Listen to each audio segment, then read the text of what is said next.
Here we go. We're live here with the HBCU Stroll with yours truly, Johnnie Cole. Man, we got an interesting day. We're talking about some old school matters.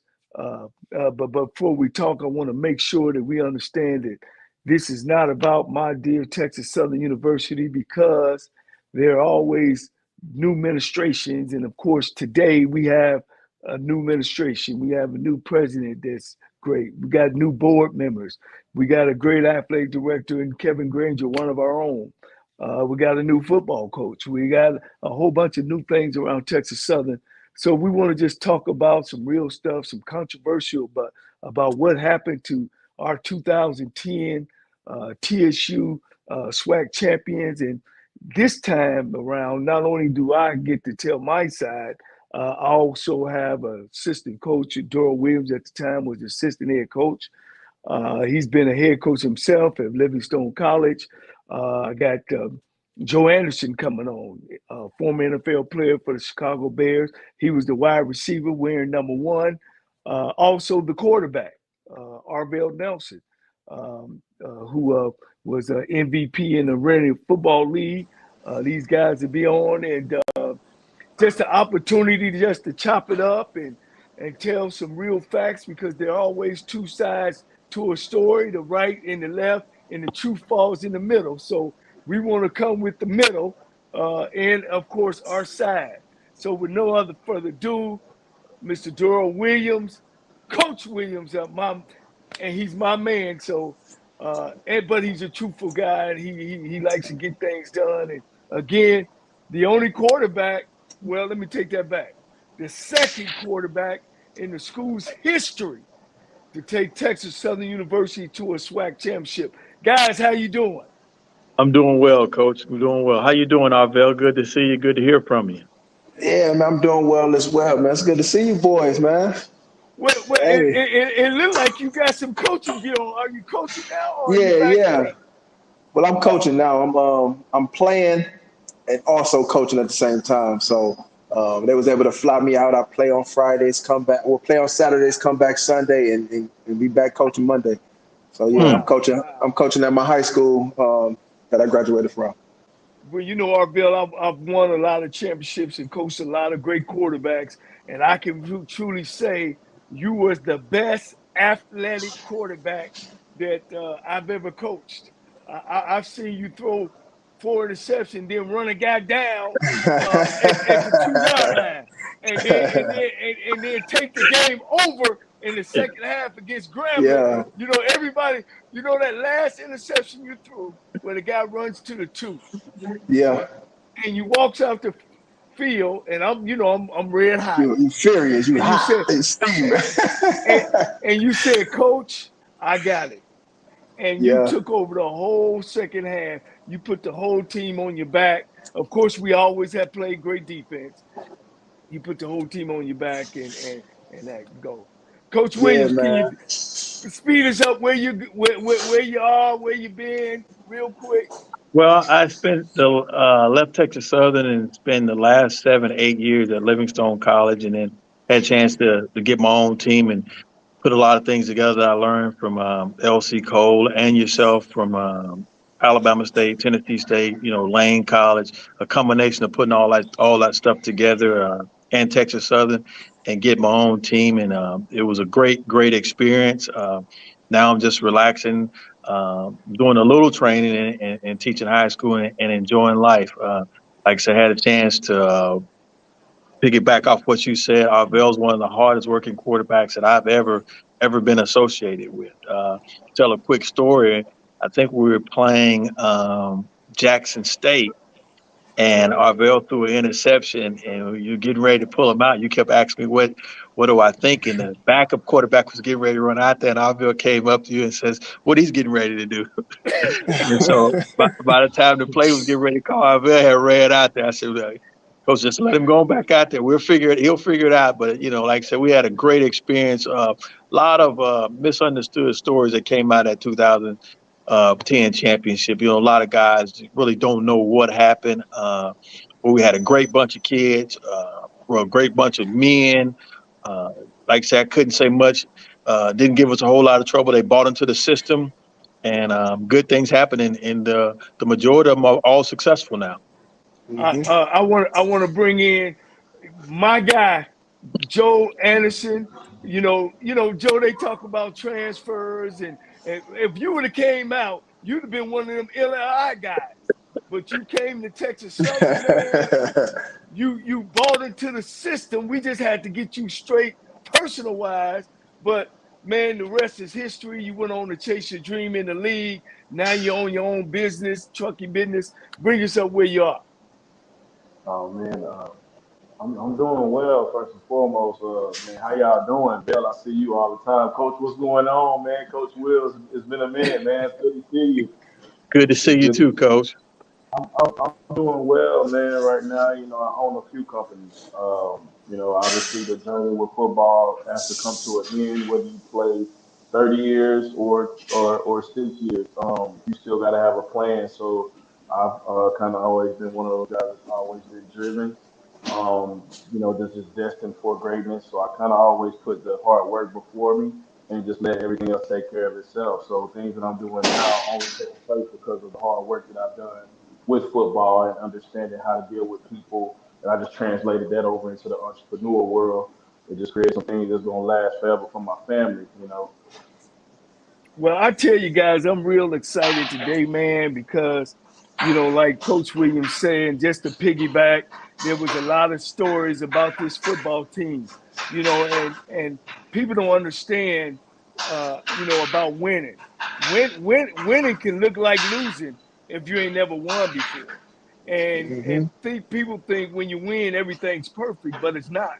But the thing about it is come that Saturday afternoon, everybody is focused on the job task at hand. And that was one of the things with me, as far as disciplining you guys, making sure that we all on the same page. I think they lifting our bill in the back. They clashing them weights on me. No, So, they chopping up some food. You want me to move oh, around? okay, yeah, please. And people don't understand the discipline that we had. But when you look at our coaches, you look at Darrell Williams became a head coach. Kevin Ramsey, defense coordinator, became a head coach. Tremaine Jackson became a head coach. Johnny O, our strength coach, went on to Fresno State and directed that team. Grady Brown, coach now with the Pittsburgh Steelers. L.C. Cole on that staff. He went on and been a head coach at Stillman. Now he's the defense coordinator at Allen College. We had a great coach staff. Melvin Spears went on to be the head coach at Alcorn, offense coordinator at Alabama State. So we had great guys. That's why we won. We not only had great players, we had great people, and we had a great systematic way of we doing things. Tell me, Arvell was a transfer from Iowa. What made you Yeah. come to Texas Southern University at the time? Well, out of high school, I went to the University of Iowa and played there for 2 years, 2.5 years, and then ran into some trouble, which ultimately got me kicked out of school. I transferred there. From there, I went to Fort Scott Community College.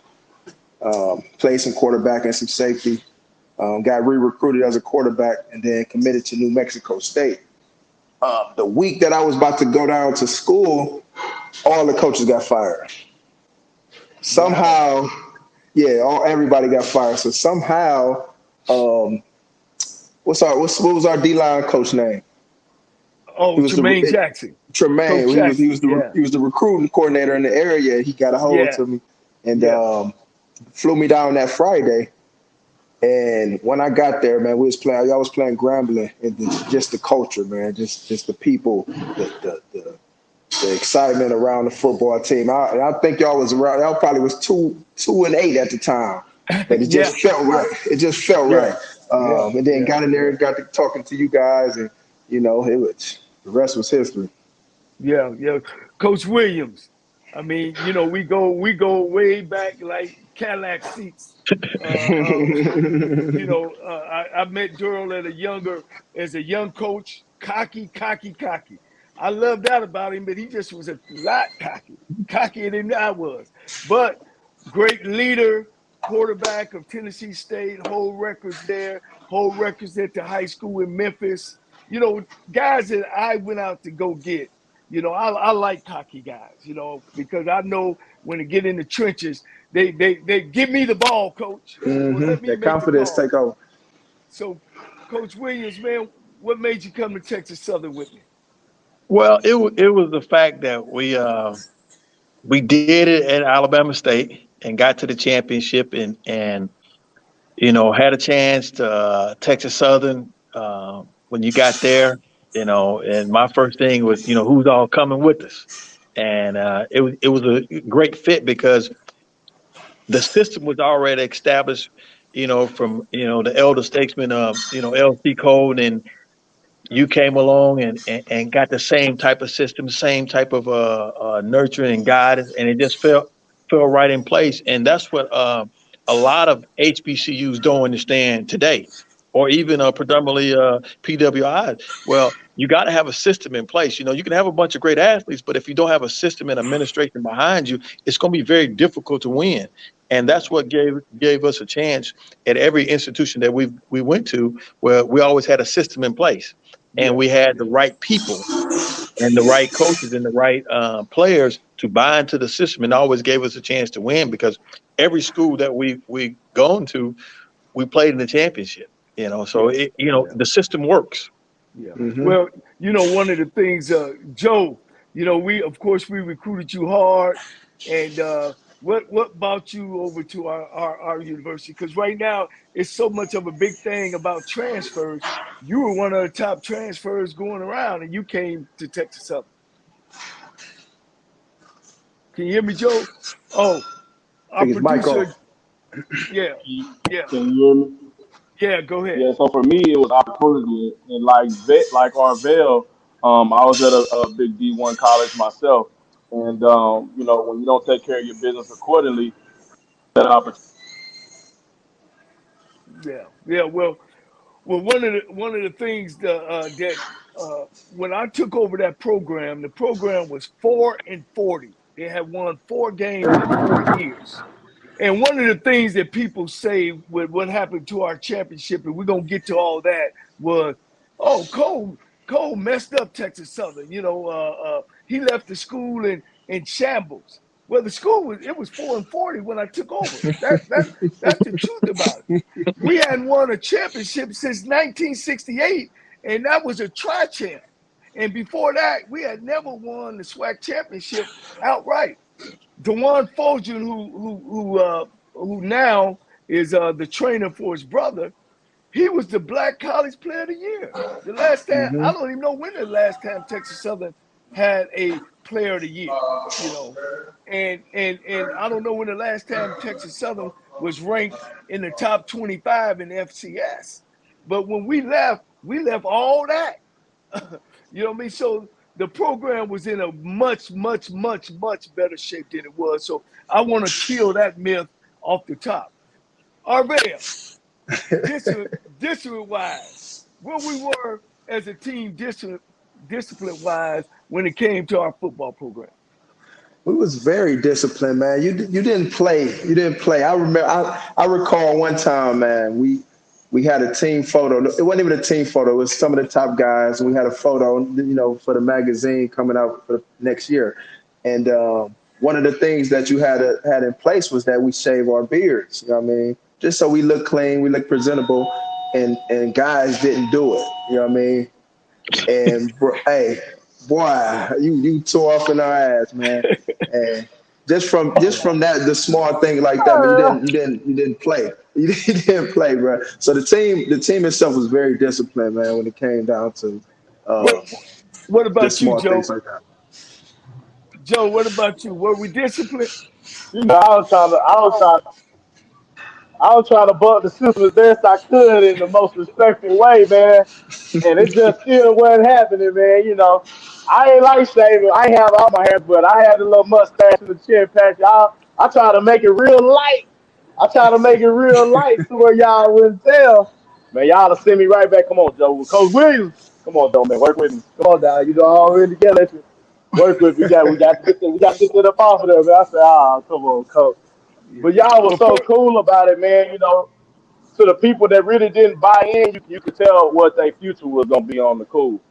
And you oh had yeah, the ones that bought in, and you can just look back at their life now and see what's going on. Here it is 10, yeah. 12, 13 years later. And Yeah, yeah. Well, one of the things, I'm gonna hand it over to my one thing about Coach Williams. I knew if I wasn't there or I couldn't be there, I knew the program was gonna run just like if I was there. And Coach, what's your take on that? We know that the foundation of our program was about discipline. Well, that's what it takes, and it took every time. Most people don't understand. Everybody say that Coach Williams and Coach Cole they don't talk anymore, and Coach Williams turned his back on Coach Cole. You know that's so far from the truth. We, Yeah, it's like peanut butter and jelly. You know what I'm saying? yeah, It's if Coach is going to go and not be there, everything's going to run the same as if he yeah, was here. So it's no sense in trying to slide through the system. He even trusted me to take care of it. Everything's going to go the same. And to have a good program, you got to have people in place like that, because if the head coach has to do everything, there's no need for any assistant coaches. Ain't no system, right? yeah, yeah. They tried to say, since I've left there, of course, I think we've won maybe 30 games in the last 10 years. And Mm. they try to say, oh well, Coach Cole was, we don't have the money that Coach Cole had. First of all, the coaches, the last two coaches, they make twice as much as I do. Their coordinators make twice as much as my coordinators did. Um, the facility, I remember meeting with Dr. Rutley at the time. He was the president, and they were talking about knocking the field house down. And I told Coach, I told Dr. Well, I said, well, I've already went 1 year. Remember, we were over in the gym. We weren't Yeah. even in a locker room. And I said, let me use my engineering school skills. And I was able to sit down with the construction people and put that facility together. I think we might have put about $150,000 into reconstruction. And I guarantee you, our program took a jump from year one to year two just because we were able to get into that facility. Mm-hmm. Arvell, how did you feel about that? I mean, you rode the train all the way through. Yeah, I loved it. I loved it.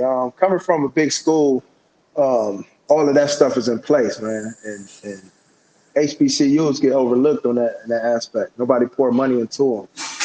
And I feel like if they do, if people pour money into these HBCUs, ain't no telling we may be able to compete with those Power Fives and D1 schools. I loved it. Yeah, yeah, and we played some big time games. We played against University of Connecticut. They gave us Yeah. 405,000. We played against Rutgers. They gave us about 475. So I had a plan when I went in there, and sometimes when you got a plan, and Dura, we went to Tennessee State, won.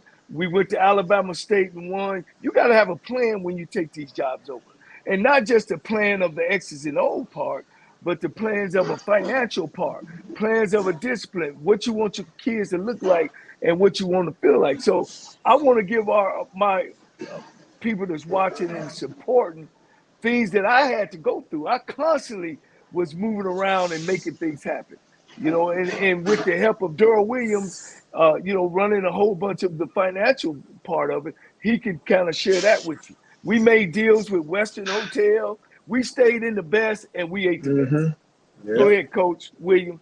Well, You want to well, the thing elaborate? about it, we had a lot of help from the community, the churches involved, and anyone who gave us money. You could come through the building and you could see brand new computers. You could see state of the art sound system. Even the players had their own sound system in the locker room. We had the coaches had our sound system upstairs. It was just stated. Everything was. Each coach had his own office with the grease boards in the meeting space with the clickers. All that stuff is important, and you could see the money that the community was giving us and that sort of thing. But we also had our challenges, that are still going on now. But like I said, a lot has to happen before you get to Saturday. And most people dealing with football, and that's my biggest pet peeve, that with a lot of schools, people are making decisions and don't have any idea what happens on Saturdays. Well, well, that's why, Durrell, that I believe in hiring your own Texas Yeah, Southern people. A guy yeah, named Chris LeBlanc, alumnus, is the one that went out and kept telling the people, man, we need to bring Cole back. We need to bring Cole back because he was alumnus of the school. It meant something to him, and he knew that my heart, and he was able to convince the people that, hey, we need to bring Cole back. And hey man, my heart go out to Chris. You know, I know things kind of fell apart. He felt disappointed in what happened to the program. But like I said earlier, Penn State, and we're going to get into all these things they say. Penn State, molestation of children, they never took one championship away. Florida State, Bobby Bowen, academic fraud, they never took one championship away. Alcorn State, their coach down there, they won 2 championships. They had the same violations that we had. You know what I mean? Academic violations. I was just saying that we blew the ship up. And even though I'm taking my responsibility. First and foremost, I am the head coach and I take responsibility for any and everything that either happened in my program or ever happened. I got it. Administration don't want you, you got to go. I got that. But the crime didn't fit the time.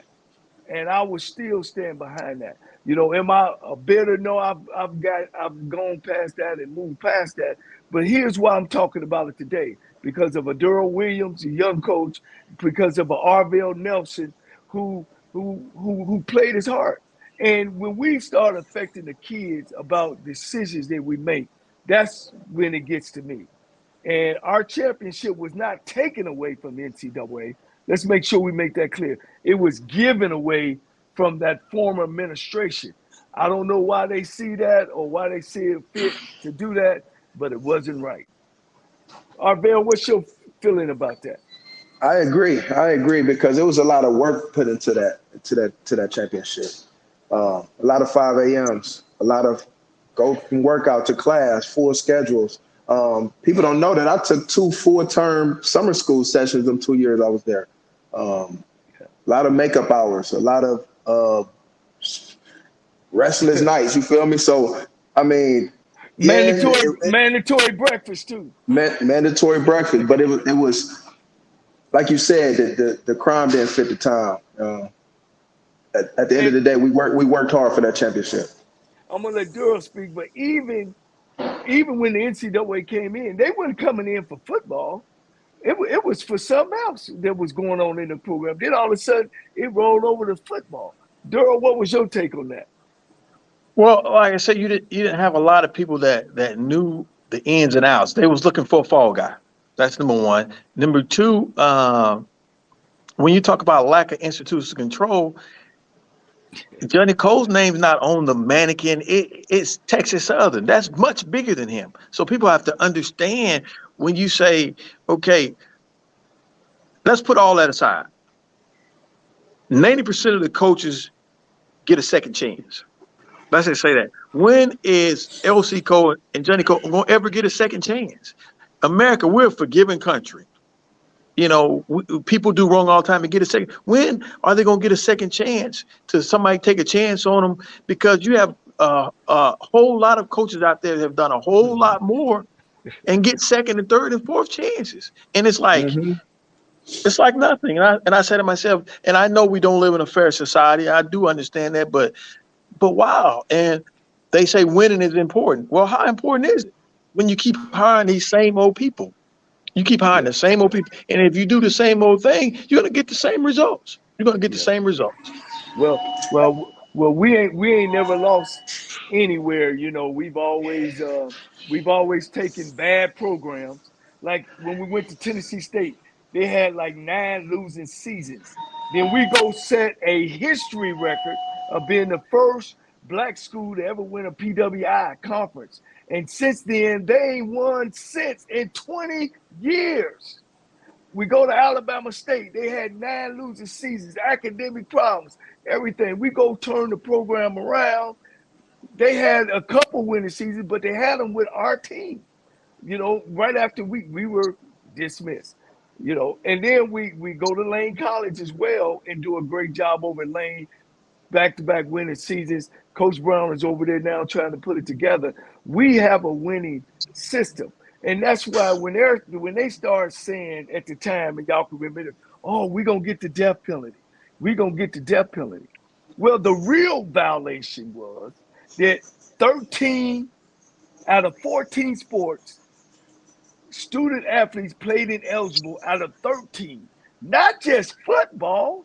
It was out of 13 sports on campus. And remember how many compliance guys we had? Several. And what most people don't understand. We had one compliance guy for 375 athletes. What most people don't understand is the coach only plays who the compliance officer tell him who's eligible. The coach can't go across campus and check with teachers and get grades. So, and I'm not pointing the finger, but I'm saying, let's just call it what it is. Whoever the coach sends across, whoever the compliance guy sends it back across campus or email and say, Coach, this is your eligibility list. That's who the coach plays. And that's the reality of it. And the NCAA never charged me with playing an eligible player because I'm an academia myself. I got a master's teacher certificate. I'm an engineer by trade. And I'm a student of the game, and I just don't feel that. Arvell, as a player, how I feel about going to class. Go ahead, Arvell. Yeah, but and that alludes to what I said earlier. I took 2 full-term summer sessions. I'm from Cleveland, Ohio. I was down in Houston. I didn't go home for the summer. You know what I mean? Because academics was that important. Your biggest goal for us was to graduate athletes. You try to get 100% graduation rate. So for that to be overlooked is you know what I mean? It should be a crime. Now, one of the violations was some of our players took a test.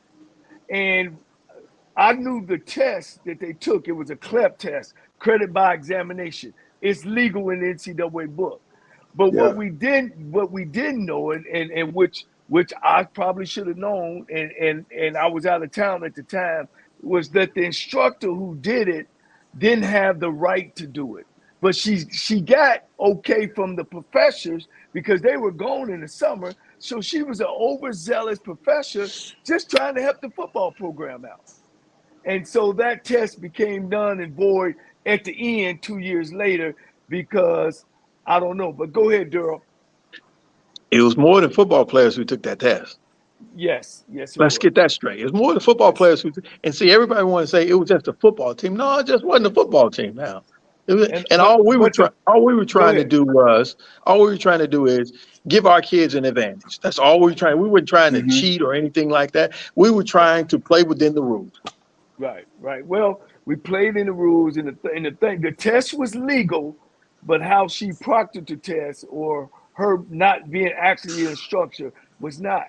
But once again, we have reason about the mix-up, and all we have to do was we tell the NCAA, which we did, but they put me on the frying pan of saying, we gonna get the death penalty. The NCAA have stated they will never give a college the death penalty. But hey, we had a good time. Did we travel well, Arvell? How did we travel for you? We traveled well, man. We stayed in 4 or 5-star hotels. Was uniformed. That was a big thing of yours. We had to be uniformed. And we ate good. You know what I mean? I don't remember ever eating ramen noodles on the road. No, we ate steak and chicken, and you know what I mean? We ate good. So, I mean, it was the system, man. Had a great system. We definitely wouldn't eat boxing chicken after the game. No. Give you a quick story. We pull up at the DoubleTree, and we were getting ready to take the players later that night to the exhibition basketball game. So we pull up at the DoubleTree, and of course, they got the cookies that they hand out. So the manager come out with the garbage bag with the cookies in it. Boy, that you talk about didn't go over well. I'm like, what is this for? Oh, coach, you let them have it. Like, no, we're not doing that. We're not doing no cookies out of garbage bag now. Well, you let her have it. But that's just a standard. And just like I took to Livingstone College, the standard is the standard. We set a standard for our players that this is what the expectation is. And once you set a standard and everybody buy in, it makes it that much easier. That's why even when I went to Livingstone, we struggled, and the best we were was 7-3, but took a team that hadn't been very good for at least 20 years Yes. and got them up to Yes. subpar and got them above 500 one year, but with a system and a standard. And Right. had Right. in Division II had very little to work with, wasn't getting first downs, let alone get the ball across the 50-yard line. Right. But Yeah. you Right. have these Right. people that don't understand what it takes. A lot has to happen for a football team to be ready to go on Saturday afternoon. Way before Right. Saturday is just a byproduct of what happens. You need the Right. academic piece, you need the discipline piece, you need Right. administration going the right direction, you need the cafeteria, Mm-hmm. you need study hall, you need the locker room, the way the equipment has to be passed out. All that's important in winning. Right. Right. Y'all reassuring me that I'm on the right path with this coaching that I'm doing, because these kids will make you think, hey man, are you being too hard, or are you holding them to an expectation that they can't reach? But no, I mean, the standard is the standard. And if you don't meet the standard, you can't be successful here. So yeah, that's just reassurance right there. Well, I ain't gonna say no names, but we had a quarterback that came in, and he fought us on our rules and regulations. If we came out in gray t-shirts, he'll wear black. If we say no towels, he'll have a towel to his ankle.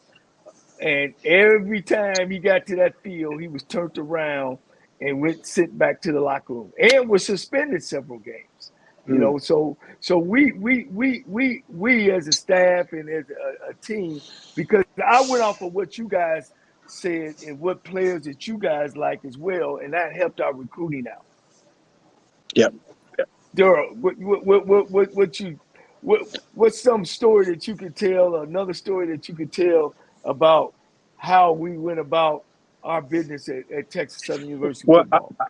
the best one I tell everybody about Joe Warren, about guys standing their ground, and players had got in trouble, and Joe was adamant that it wasn't him. And so, of course, you told Joe he had to go. So Joe would come out there every day and stand at the goal line and say, "Coach, it wasn't me," until you finally gave in and said, "Joe, come on back." You know what I'm saying? Joe was adamant that it wasn't him. And, he turned out to be a good player. But if you just look at it, it's countless stories. That team went from not having a whole lot of bad apples to coming back on the championship, letting them guys out on Bourbon Street for an hour to go have dinner, and not one of them got in trouble. Not one of them came back late. You know what I'm saying? How many teams you can do that with? How did you feel, Arvell? One of my things about traveling was to make sure that you guys had some type of history lesson, some Yeah. type of learning. When we went to Montgomery, we went to Rosa Park. When we played in the championship, we spent time where the church got blew up at. When we played Arkansas State, we went to the Martin Luther King Lorraine Hotel. And of course, when we drove through New Orleans, I would let you guys out on Bourbon Street. Well, some people look at it as it was a detriment. Oh, Cole is that's not right. The kids is gonna get in trouble. But that's the faith that I had in you and in my coaching staff. How did you feel about those opportunities?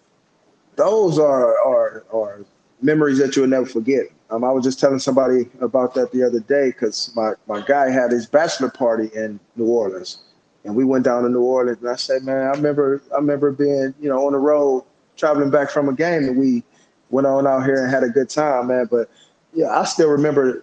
I think it was the African American Museum we went to when we was down there in Montgomery, or something of that sort. But there's stuff you just don't forget, man. Yeah. Coach William. The players begin to appreciate that when you treat them good and that sort of thing. And that's the expectation, because they'll start looking at you and no, this is not what we're used to, Coach. And that's how they were reared and brought up and that sort of thing. And it just made everything that much better. The night before we left for the championship, bringing the student body out and, having a good time and having a concert, all the little things that, having football week, and they enjoyed that combination of of spring practice and that sort of thing. So like I said, we've done so much for those kids, man, and those young men. It's just, in the habit, all go for nothing. And people don't really understand who wasn't there. And you hear people say so many things that are so far from the truth, and just instead of saying, man, what really happened? And that sort of thing. Yeah. Well, one of my stories was when early in summer camp, I take the kids to church on Sundays. And remember when all my big wigs, I don't know if they got together, Arvell, you wasn't with them, all my LSU group, my Oklahoma group, I had linebacker for LSU, offensive lineman LSU, offensive lineman from Oklahoma, tight end from Florida State. People getting up all this. Oh man, we getting all these 5-star. We had 40 transfers, and we went to church, and they didn't show up at church, and I was hot, livid, and I had called a team meeting, and those guys came in, and I met with those guys and say, y'all got 2 decisions. One is to leave my football team, or 2, you got the big 26. And I can remember some of them went straight and some of them walked around. And I remember a coach went over to one. I said, look, coach, do you want to leave too? Because he's either going to do that and make a commitment to this program, or we ain't. Now, when I went up in my office, I was nervous because I didn't want to lose none of them. But that's the chance that you got to take. And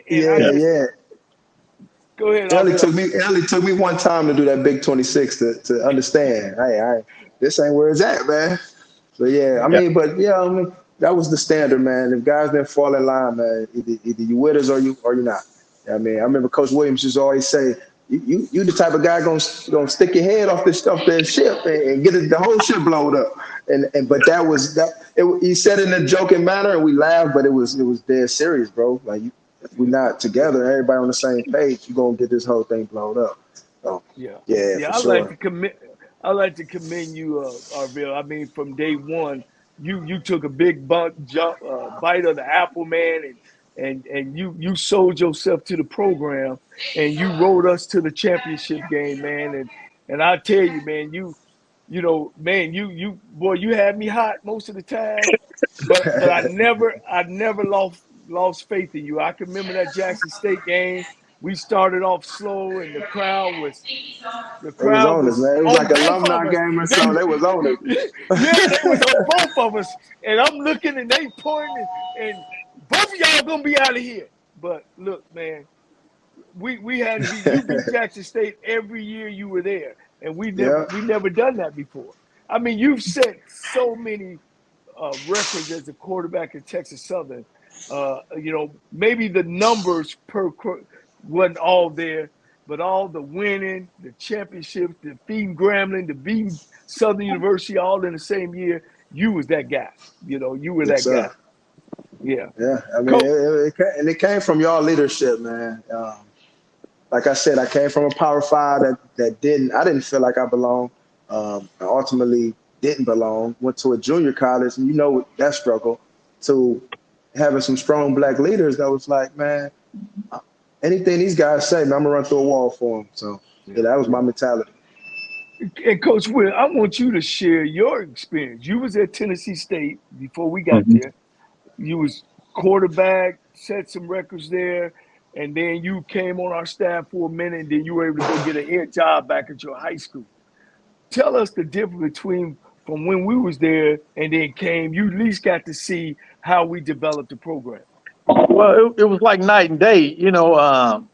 Some of the things that I was very appreciative of Tennessee State giving me a second chance of leaving Memphis State University, but it was like night and day, seeing that what the players got after I left Tennessee State and seeing how you guys, the structure, the discipline, the staying in the cabinets, getting the guys warm-ups, the backpacks, and, all the little things like, man. And people don't think that means a lot, but it does. And to see how quickly the program rolls, or 2 or 3 years win a championship and then come back and win it again and be number one, and that sort of thing, it was like night and day. And then to get a chance to come on full time at Alabama State, to see how be behind the scenes of how it all comes together and that sort of thing. And you say to yourself, well, did I really get coached? Did I miss out on some things, or did the coaches just not know? And sometimes, I had good coaches, but sometimes coaches just don't know, or how, Mm-hmm. because they haven't had the experience that LC Cole might have had, working with Coach Saban, and you working with Pete Richardson and guys like that. It just makes a difference when you have somebody, or you have some leaders that have gone some places and have been taught some things. It makes a big difference. Right. I want to go over one of the violations. Durrell, you was a head college football coach, and one of the major violations was oversigning of scholarships, and it Well, all fell. It all fell on me, of oversigning scholarships. Uh, Go through how the head coach only recommends the scholarship. This is who we want. Then the yeah. paperwork goes. Take it from there. All right. Well, head coach. Well, of course, the coaches go out and get the players, and the head coach recommends the scholarship. Of course, he has a scholarship budget. He sends it across campus. And All can right. I Once he stop you right there? I yes. never went over the equivalency. What is the equivalency? On my level, you get 63 full scholarships. Let's say those 63 full scholarships cost $1 million. That's your equivalency. You can't go over that $1 million. You got to fit them 63 to 85 in that million. But go ahead, Coach. Exactly. I want to All right. understand that. Once you send it across campus, and even at Texas Southern, I was the one taking it across campus. All right. And you take it over to the financial aid director. The financial aid director signs it. Then the athletic director signs it. Then bring it back. Then the head coach eventually probably is the last one to sign it. Or sometimes the head coach signs it first. But let's say that even when I was at Livingstone College, I would go on record saying 85 to 90% of coaches send out more scholarships than people are going to sign, because the law average says people are not going to sign them. And people don't understand that it binds the school, but it doesn't bind the player. All right. So you got to send out a lot of times more than what you have or what you need, because if you don't, you're going to be caught out there extremely bad. In our case, we always had more than enough money. We never oversigned players. We always came back. You always came back and gave guys money for good grades and that sort of thing. So it was never a question that we went over, and it touched two other people's hands. It touched the financial aid director's hands. If it was over budget oversight, he or she should have caught it, and two, the compliance officer should have caught it. Right. If And the athletic director, was the athletic director having scholarship meetings? Like, where are we at in scholarships? That's no, all I asked. no, Coach, you no, can't sign no more. I never was exactly. given that opportunity. And we should have had, and I know at Livingstone a lot of times I had a running spreadsheet of how much money that we had, but traditionally I always sent out more scholarships than money than what we had, or it fell right up underneath that, because in a perfect world, you're not going to sign 30 guys. You're not going to sign 25 guys with full scholarships. It's going to be some money left over. Somebody's going to back out. Academics going to play a part in it. If you've been in the game like yourself, Coach, 30-some years, you know that it's never going to come out perfectly. See, and I was able also to help our training staff. And Dr. Exactly. Harvey, he attested to that. We had extra money, and Doc would come and say, man, my trainer has some issues. And then we would have extra money to help those people out. It's so much that people are misunderstood about the scholarship piece. They're misunderstood about, well, they did this, they did that. They really don't know what happened. And to be honest with you, nothing really happened. I felt, how they tried to split my staff up and meet with people behind closed doors, unofficial meetings. I didn't feel that was right, and I just think that the school panicked because we only had one compliance guy for 375 athletes. Things was going wrong through, and then Texas Southern not only was that, they were making mistakes from 1996. We never met compliance from 1996 to 2010 before I got there. And the real issue came for the staff in 1989, I mean 1998 and 99 when they were playing ineligible players. But I've never knowingly put a kid on the football field that wasn't not on my eligibility sheet. So, Yep. that was the thing about that year. Again, I take all the blame. I am the head football coach. Texas Southern is my university. I still love it. This conversation in this section of the HBCU Stroll is not to down Texas Southern, but it's about the administration. It's about the personnel. And when you don't hire the right people and put them in the right position, things happen to university that is not fair. Texas Southern is a great university to go to school at. You can look at all the grades. Mike. You can't say enough about Michael Strahan. How many HBCUs has been to the moon? Not a lot. How many HBCUs have had the MVP of the Arena League? I'm looking at one right now. And Joe Anderson, I know he couldn't get on. Hard-working kid, have started his own business. And there's just so many of them have been great, from the time I went there to now. So I want to make sure that I get that out there. And now, my hat go off to Kevin Granger and his staff at the university.